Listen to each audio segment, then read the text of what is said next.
જેનો 30મો દાખલો ગાઉસના નિયમનો ઉપયોગ કર્યા વગર લેમ્બડા જેટલી વિદ્યુતભારની રેખીય ઘનતા ધરાવતા વિદ્યુતભારના રેખીય વિતરણ વડે ઉદ્ભવતું વિદ્યુત ક્ષેત્ર મેળવો। એટલે કે આપણે અહીં આકૃતિમાં આપણે આ એક વિદ્યુતભારી તાર લીધેલો છે।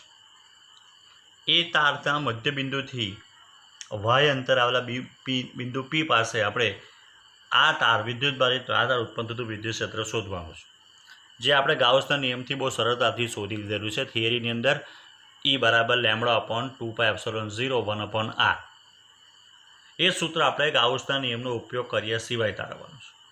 હવે પહેલો આપણે પાર્ટ શું કરીએ તો પહેલો ભાગ જે છે એમ કહેવાય કે આખો જે આપણો આ વિદ્યુતભારી તાર છે એને અસંખ્ય નાના નાના સૂક્ષ્મ ભાગોમાં વિભાજિત। આ dx જેટલી લંબાઈવાળો જે તાર જે છે અથવા ભાગ તારનો એના પર એલો વિદ્યુતભાર જે છે એ સૂક્ષ્મ વિદ્યુતભાર તરીકે વર્તે। ધારો કે આપણે એ વિદ્યુતભાર જે છે એના ઉપરનો વિદ્યુતભાર એને ધારો કે આપણે dq ગણીએ। હવે એ dq વિદ્યુતભારથી r અંતરે આવેલા બિંદુ p પાસે આપણે પહેલા વિદ્યુત ક્ષેત્ર શોધીએ। તો હવે આ dq જે છે એ dq થી p બિંદુ જે છે તો અહીંયા ધન વિદ્યુતભાર મૂકીએ તો અપાકર્ષણ જે છે એ અપાકર્ષણ કોને લીધે dqને લીધે લાગતું અપાકર્ષણ જે છે એ અપાકર્ષણ આ જ દિશામાં લાગશે। એટલે dqને લીધે બિંદુ p પાસે જે વિદ્યુત ક્ષેત્ર જે છે એ આપણને આ દિશામાં મળવાનું, જેને આપણે de ગણેલું છે। માની લઈએ કે આ ખૂણો થીટા અથવા આ ખૂણો થીટા, કોઈ બે ખૂણો થીટા ધારી લઈએ તો બીજો ખૂણો થીટા થઈ જવાનો અભિકોણ પ્રમાણે। એટલે de જે છે એ de ના આપણને બે ઘટકો મળશે। આ જે ઘટક જે છે તે y અક્ષની દિશામાં છે એટલે આપણે એને dy ગણ્યું। આ જે છે તે x અક્ષની દિશામાં છે અથવા સમક્ષિતિજ છે એટલે આપણે dx ગણ્યું। બાજુમાં આકૃતિમાં સમજીએ તો d ના જે dv જે છે આપણે વિચાર કરીએ dy બરાબર છે। તો અહીંયા જે આપણને મળવાનો એ તો d ને કર્ણ બનાવીએ તો આ પાસેની બાજુ થવાની એટલે એ થઈ જવાનું de cos થીટા। dy બરાબર આપણને શું મળશે તો આપણને મળશે de cos થીટા બરાબર। આ જે છે અહીંયા આ બાજુ અહીંયા સામેની બાજુ થવાની એટલે આ બાજુ જો આવવાનું dex બરાબર de sin થીટા। હવે જેવો આપણે આ બાજુ વિદ્યુતભારિત ખંડ લીધેલો છે તેવો ધારો કે આપણે આ બાજુ વિદ્યુતભારિત ખંડ લઈએ તો એને લઈતું વિદ્યુત ક્ષેત્ર જે છે તે આ દિશામાં મળવાનું, કારણ કે અલ્ટિમેટલી આપણે શોધવાનું તો શું છે પી બિંદુ પાસે વિદ્યુત ક્ષેત્ર શોધવાનું છે। કોને લીધે? આખા તારને લીધે। તો અહીંયા જો આપણે જોઈએ આ આકૃતિની અંદર તો આ દિશામાં ડી મળશે તો એનો કોસ ઘટક જે છે તે આના ઉપર જ આવશે, પણ એનો સાઇન ઘટક આ બાજુ આવશે। એટલે ડી x બરાબર ડી સાઇન થીટા બરાબર આ બાજુ ડી સાઇન થીટા ઘટકોના માન સમાન થવાના। કેમ માન સમાન થવાના? તો ધારો કે આપણે આ બાજુ x અંતરે લઈએ, dq જેટલો જ વિદ્યુતભાર હોય અહીંયાથીનું અંતર પર r હોય જેથી p એનું લંબદ્વિભાજક ઉપર હોય તો બધું સરખું તો વિદ્યુતભારનું મૂલ્ય સરખું de અને થીટા જો આ બાજુ બનતો હોય તો સાઇન ઘટકો એકબીજાને અસરને નાબૂદ કરે। એનો અર્થ હવે એમ થયો કે પી બિંદુ પાસે જો આપણે વિદ્યુત ક્ષેત્ર જોઈતું હોય તો શું શોધવાનું? de cos theta. જ્યાં de એટલે કોણ? તો de એટલે dq જેટલા વિદ્યુતભારને લઈને r અંતરે ઉત્પન્ન થતું વિદ્યુત ક્ષેત્ર।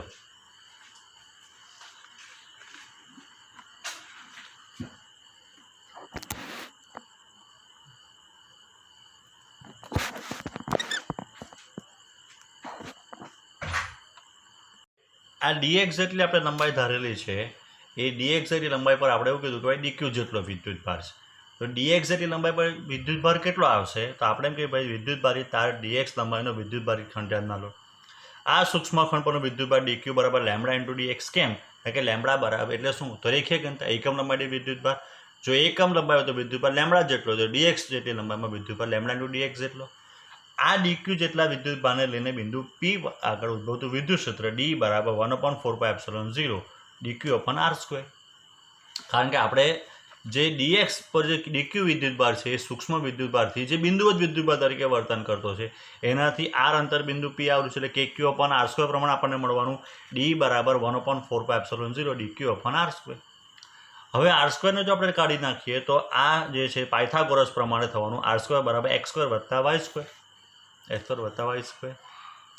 હવે જે આગળ આપણે ચર્ચા કરી ગયા તે જોઈએ તો તે પ્રમાણે એવું લખેલું છે કે આકૃતિમાં દર્શાવ્યા પ્રમાણે ડીના આપણને બિંદુ બી પાસે બે ઘટકો મળશે. કયા કયા ઘટકો મળશે આપણને?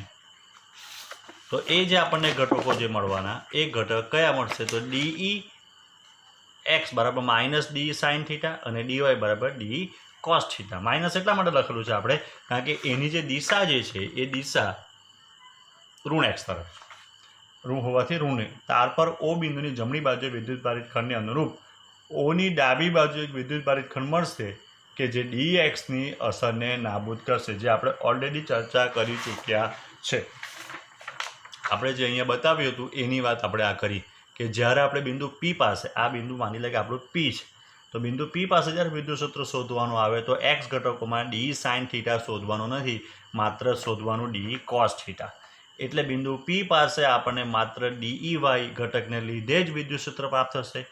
સમગ્ર અનંત લંબાઈના વિદ્યુત ભારિત તારને લીધે બિંદુ પી પાસે જો ઉદ્ભવતું વિદ્યુત ક્ષેત્ર શોધવું હોય તો ઈ બરાબર ઈ વાય બરાબર integration D Y, D E Y બરાબર તો કોણ છે? D cos theta. જ્યાં ફરી પાછો ડી કોણ? તો 1/4πε0 lambda DX upon X square વત્તા R square into cos theta. Lambda અચળ, 4πε0 અચળ એટલે 12 એટલે DX cos theta X square વત્તા વાય સ્ક્વેર. હવે જે કંઈ આપણને મળ્યું તો પાછી અંદર એક વાત ઉમેરીએ કે સમગ્ર અનંત લંબાઈના તાર માટે, તો અનંત લંબાઈના તાર હોવાથી તારનો આપણે એમ કહી શકાય કે એક બાજુ જે છે આ બાજુ ઇન્ફિનિટિવ પ્લસ બીજી બાજુ માઇનસ ઇન્ફિનિટિવ, એટલે જે અહીંયા સંકલન કરેલું છે એ માઇનસ ઇન્ફિનિટિવથી પ્લસ ઇન્ફિનિટિવ સુધી કરેલું છે. આવ્યો ખ્યાલ?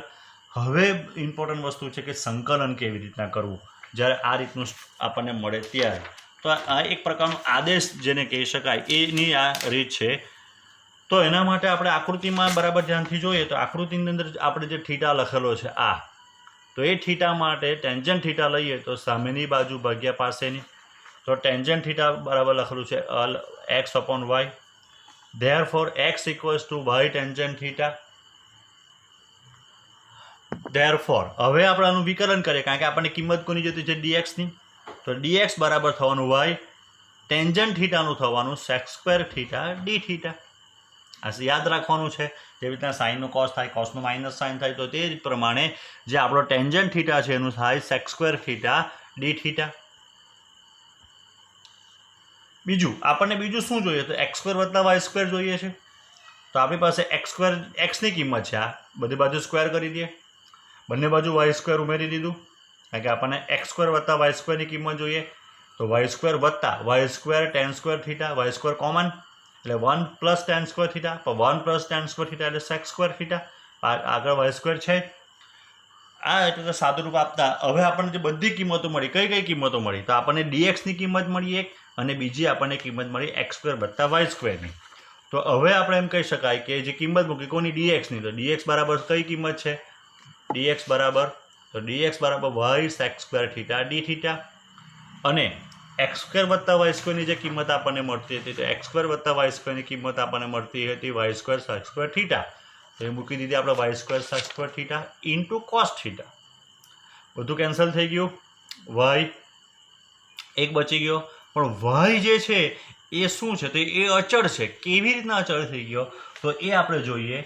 તો આપણા તારથી જે આ પી બિંદુનું અંતર છે, ગમે તે બિંદુ આગળ છે, લંબ અંતર જે વાય એ અચળ થવાનું. અહીંથી ગણો તો બી આમ આવે, અહીંયાથી ગણો તો બી આમ આવે, અહીંથી ગણો તો પણ આવે, એટલે વાય જે છે તે અચળ એટલે બહાર આવી ગયો. હવે આગળ જે લિમિટ હતી એ લિમિટ કઈ હતી? તો આગળ જે લિમિટ હતી એ limit minus infinity to plus infinity હતું. કેમ? તો આગળ જ્યારે આપણે સંકલન કરતા હતા એ સંકલનની અંદર આપણે એક્સના સંદર્ભમાં સંકલન થતું, એટલે એક્સ એટલે આપણે એમ કહી શકાય તો એક્સ એટલે આ રીતે, આ X plus X minus X એમ. ત્યાર પછી એને આપણે માઇનસ પ્લસ ઇન્ફિનિટી લખ્યું. પણ હવે તો આપણે જે સંકલન થતું તે થીટાની સાપેક્ષે. તો થીટાની સાપેક્ષે જ્યારે આપણે સંકલનનો વિચાર કરીએ ત્યારે શું થાય? તો ત્યારે ધીરે ધીરે જેમ જેમ તાર જે છે તે લાંબો થતો જાય, જેમ તારની લંબાઈ વધતી જાય તેમ તેમ શું થાય? તો જેમ આપણે એમ કહીએ કે આ તાર જે છે પેલા આટલો છે તો થીટા આપણને આ મળવાનો.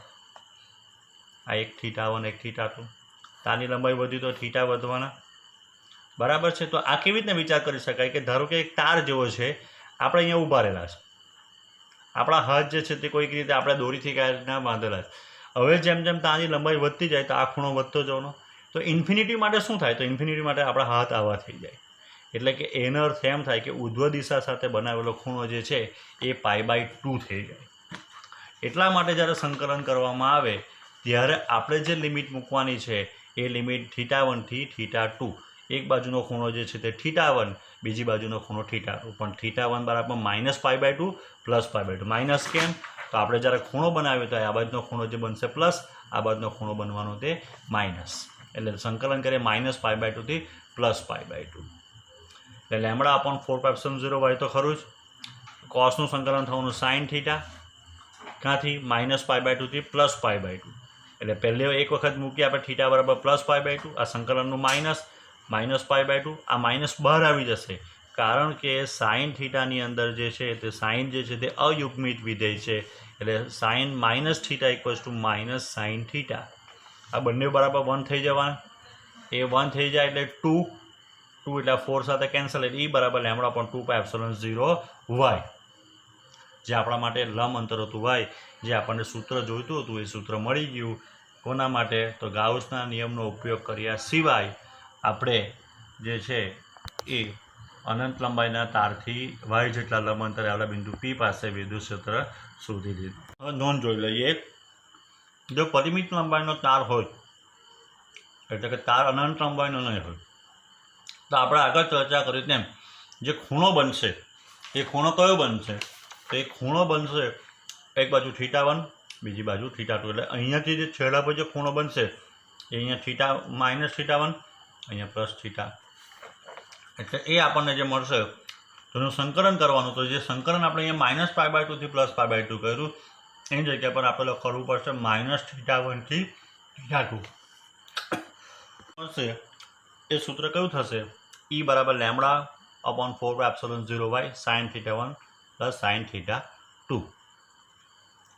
બે અહીંયા 1/4π/0 એટલે કે λ/y sin θ1. જો અર્ધ અનંત તાર હોય, અર્ધ અનંત તાર એટલે કે એક બાજુ અનંત લંબાઈનો તાર હોય અને બીજી બાજુ પરિમિત લંબાઈનો, તો અહીંયાથી જે ખૂણો બનવાનો, જે આગળ આપણે વાત કરી કે ધારો કે આપણે કોઈ વ્યક્તિ ઊભી રહેલી છે ને એ વ્યક્તિ માટે ખૂણો બનાવીએ, તો આ વ્યક્તિ જે છે એ વ્યક્તિનો એક હાથ જે છે એ સીધો રહેશે આમ, ને બીજો હાથ જે છે તે આમ થવાનું. તો આ ખૂણો θ1 બરાબર 0 ને આ ખૂણો θ2 બરાબર π/2. તો તેવા સંજોગોમાં એક ખૂણો જે શૂન્ય આવશે ને એક ખૂણો આવે π/2. તો e બરાબર λ/4π/0y, તો e બરાબર λ/4π/0y.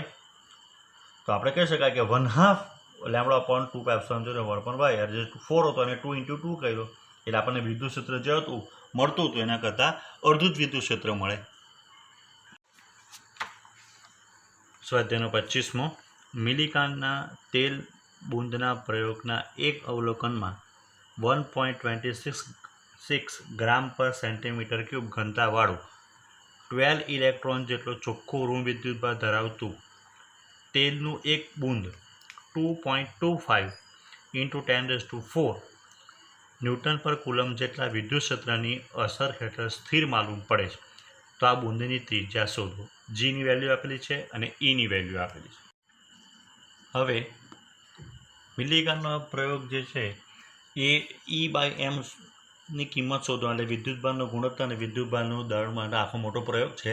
તમે યુટ્યુબ પર સર્ચ મારીને પ્રયોગ શોધી શકો. પણ આપણા માટે અત્યારે જો વાત કરીએ તો આપણે માની લઈએ કે એક બૂંદ આપેલું છે તેલનું, જેનું દળ m છે, એટલે એનું પોતાનું વજન બળ નીચે લાગવાનું mg જેટલું. હવે ધારો કે બીજું કોઈ એક બળ એવું હોય જે બળ એને એટલું જ ઉપર તરફ લાગે, જે આપણે 11મા ધોરણમાં યંત્રશાસ્ત્રમાં ઘણી વખત બધું એવું કરી ગયા. તો એ બળ અહીંયા આપણને એવું કીધું છે કે વિદ્યુત બળ લાગવું જોઈએ Fe. જ્યારે Fe અને mgના મૂલ્ય સમાન થાય ત્યારે જ એ સ્થિર રહી શકે. હવે આના ઉપર જે વિદ્યુતભાર જે છે એ વિદ્યુતભાર કયા પ્રકારનો છે? તો આપણે એમ કહી શકાય કે આપણને એવું કીધું છે કે 12 ઇલેક્ટ્રોન જેટલો, એટલે કે અહીંયા જે વિદ્યુતભાર જે છે એ ખરેખર ઋણ વિદ્યુતભાર. તો ઋણ વિદ્યુતભાર પર હંમેશા વિદ્યુત ક્ષેત્રની વિરુદ્ધ દિશામાં બળ લાગે. તો વિદ્યુત ક્ષેત્ર આપણું જે છે કઈ દિશામાં હોવું જોઈએ? તો વિદ્યુત ક્ષેત્ર જે છે એ વિદ્યુત ક્ષેત્ર એ અધો દિશામાં હોય તો જ આપણે એમ કહી શકાય કે જે વિદ્યુત બળ જે છે એ ઉધ્વ દિશામાં લાગે. એટલે વિદ્યુત ક્ષેત્ર જે ઈ જેટલું વિદ્યુત ક્ષેત્ર જે છે કે જેનું આપણને માન આપેલું છે ઈ બરાબર 2.55 10⁴ ન્યૂટન પર કુલમ. એ અધો દિશામાં હોય તો એના ઉપર ઉપરની દિશામાં બળ લાગે બૂંદ ઉપર. બરાબર. સમતોલન સ્થિતિમાં શું હશે? તો સમતોલન સ્થિતિની અંદર આપણે એમ કહી શકાય કે સમતોલન સ્થિતિમાં Fe બરાબર mg. સાદી સીધી વાત આટલી છે. અહીંયા વિદ્યુતભાર જે Q જેટલો આપેલો છે એટલે 12E જેટલો, 12 ઇલેક્ટ્રોન જેટલો. વિદ્યુત QE જેટલું વિદ્યુત બળ લાગે. F બરાબર QE. Q જેટલો વિદ્યુત બળને E જેટલા વિદ્યુત ક્ષેત્ર મૂકવામાં આવે તો બળ લાગે F બરાબર QE જેટલું. અહીંયા દળ નથી આપેલો આપણને શું આપેલું છે? ઘનતા આપેલી છે અને આપણે ત્રિજ્યા શોધવાની છે. તો દળ બરાબર આપણે કહી શકાય કદ ગુણ્યા ઘનતા ઇન્ટુ જી. ધેરફોર QE બરાબર કદ એટલે 4/3 પાઈ સ્મોલ r ક્યુબ. ઘનતા એટલે ધારો કે રો અથવા ડીબી લખી શકાય ઇન્ટુ જી. તો ધેરફોર આમાંથી આપણે આર ક્યુબને કરતા બનાવી દઈએ તો આર ક્યુબ ઇક્વલ્સ ટુ થવાનું 3QE divided by 4 pi rho G. અહીંયા આર ક્યુબ બરાબર 3 into 12 multiplied by E into capital E 4 by rho G. તો R cube is equals to 3. આ 4 થઈ ગયું, સોરી 3. 1.6 10⁻⁹ મલ્ટીપ્લાઇડ બાય એ આપણને આપેલું છે 2.55 10⁴ ડિવાઇડેડ બાય 3.14 1.26 ઇન્ટુ 10⁻³ જે ઘનતા જે આપણને આપેલી છે ઘનતા row equals to 1.26 gram per centimetre cube is equals to 12.6 into 10⁻³ kilogram per metre cube થશે. આ બધી ગણતરી જો આપણે કરીએ તો R cube is equals to જે આપણને મળવાનું એ આર ક્યુબ ઇક્વલ્સ ટુ 0.9461 10⁻⁸. હવે જો આનું આપણે ઘનમૂળ કાઢીએ તો ધેરફોર આપણને મળશે r equals to 0.9817 10⁻⁶. Therefore, R equals to 9.817 10⁻⁷ metre. વધારાના સ્વાધ્યાયનો 31મો. આધુનિક સંશોધન પછી હાલમાં એવું માનવામાં આવે છે કે દરેક સામાન્ય દ્રવ્ય ઇલેક્ટ્રોન્સ અને ક્વાર્ક્સનું બનેલું છે. પ્રોટોન અને ન્યુટ્રોન +2/3e વિદ્યુતભાર ધરાવતા અપ ક્વાર્ક્સ અને -e/3 વિદ્યુતભાર ધરાવતા ડાઉન ક્વાર્ક્સના બનેલા માલુમ પડે છે. તો અપ ક્વાર્ક્સ U અને ડાઉન ક્વાર્ક્સ D ના સ્વરૂપમાં પ્રોટોન અને ન્યુટ્રોનનું ક્વાર્ક્સ બંધારણ નક્કી કરો. પ્રોટોન અને ન્યુટ્રોન એ બંને કુલ 3 ક્વાર્ક્સના બનેલા છે. એ ચર્ચા આપણે ઓલરેડી વિદ્યુતભારનું ક્વોન્ટમીકરણની અંદર કરી ગયા છે, છતાં પાછું એકવાર જોઈ લઈએ.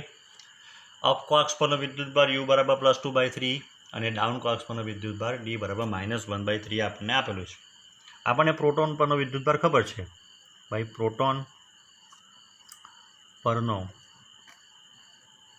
વિદ્યુતભાર Q ઇક્વલ્સ ટુ +E. બરાબર છે. એટલે ધારો કે આપણે એમ માનીએ કે ધારો કે પ્રોટોન x જેટલા અપ ક્વાર્ક્સ અને 3 - x. કેમ 3 - x? કારણ કે આપણને એવું કીધું છે કે પ્રોટોનમાં કુલ ક્વાર્ક્સ છે કેટલા છે? 3 છે. એટલે પ્રોટોનમાં અપ ક્વાર્ક જો x જેટલા હોય તો 3 - x જેટલા ડાઉન ક્વાર્ક્સ હશે. તો ધેરફોર આપણે કહી શકાય કે ux plus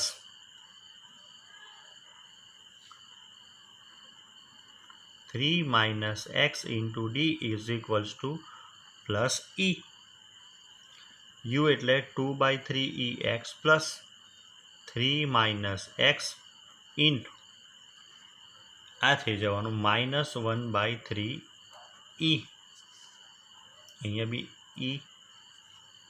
therefore 2/3x plus 3 - x into -1/3 is equals to 1. બધેથી e cancel. therefore આપણે સાદુરૂપ આપ્યું તો આપણને શું મળશે? તો આપણને મળશે 2/3x -1 plus x/3 is equals to 1. 3 વડે ગુણી કાઢીએ તો 2x - 3 plus x is equals to 3.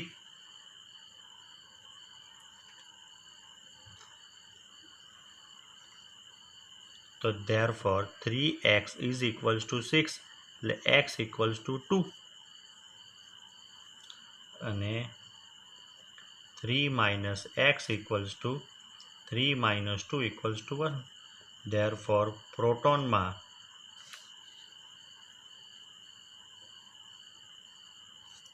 x બરાબર 2 અપ ક્વાર્ક્સ અને 1 ડાઉન ક્વાર્ક્સ છે. therefore પ્રોટોનનું બંધારણ કયું થશે? UUD. સેમ આ જ રીતે આપણે વિચાર કરીએ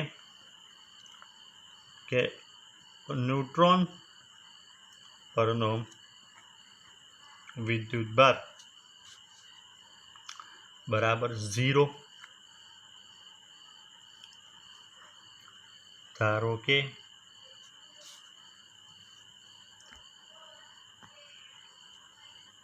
ન્યુટ્રોન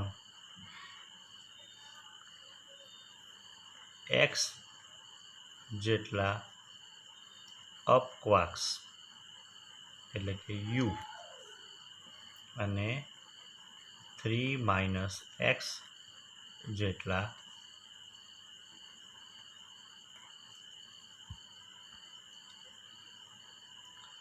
ડાઉન ક્વાર્ક્સ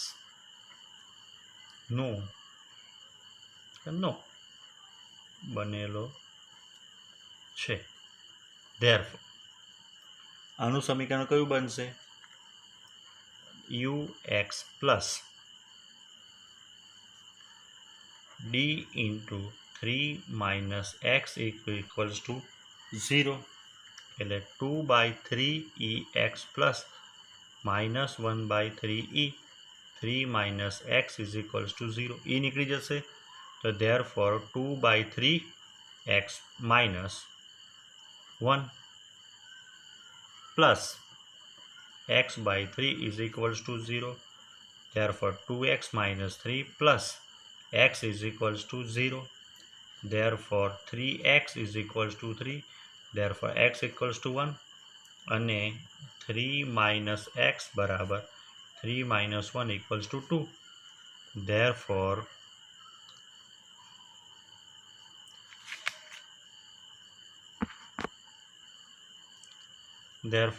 ન્યુટ્રોનમાં 1 અપ અને 2 ડાઉન ક્વાર્ક્સ છે. therefore ન્યુટ્રોનનું બંધારણ UDD.